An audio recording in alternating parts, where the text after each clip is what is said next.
Tatlong arestado sa Drug Rehabilitation Center na sinalakay ng NBI sa Cavite. Sinaktan at inabuso umano ang ilang pasyente. Saksi si John Consulta, exclusive.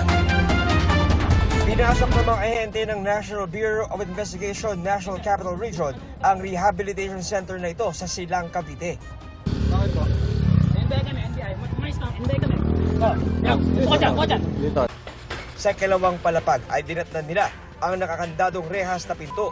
Nang mabuksan ay nakalabas ang isang 15 anyos na biktima umano ng illegal detention at pang-aabuso.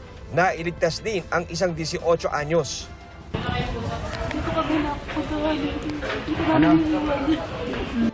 Emosyonal ang kanyang ina sa kanilang pagkikita. Galit na galit din ito sa mga namamahala ng rehab. May sakit pa po siya. Tatlong araw may sakit, hindi niyo pinatay mo ng gamot.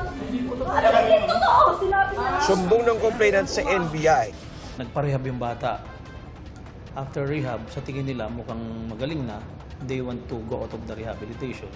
Hindi sila pinapalabas. Ayaw palabasin at according to the owner ng rehabilitation center, kailangan pa ng court order or any official release. After some time, binubugbog na yung bata. So, kailangan aksyonan na kasi nagsasuffer na yung bata at dumadaig na. Sa isang punto, positibong itinuro ng isang pasyente ang nananakit sa kanya. Sino dyan? Pero nadiskubre ng NBI na may mas matindi pang pinagdadaanan ang ilan sa mga sinakit nila kagabi sa rehab center. Nakakagulat, hindi lang pala illegal detention, kundi may mga sexual abuse na ginagawa. Kumbaga sa batas, aggravating yung circumstance kasi pinagtiwala sa iyo ng mga magulang na magiging maayos, babalik sa maayos na landas yung mga anak. Yung pala, doon pala, naging biktima pa ng pang-aabuso at lalo pang inilagay sa sitwasyon na maaaring masadlak lalo sa masamang gawain at sa pagiging dependent sa pinagbabawal na gamot dahil sa naranasang trauma. Tatlo ang arestado, kabilang ang manager ng Drug Rehab Center na tumanggi magbigay ng pahayag.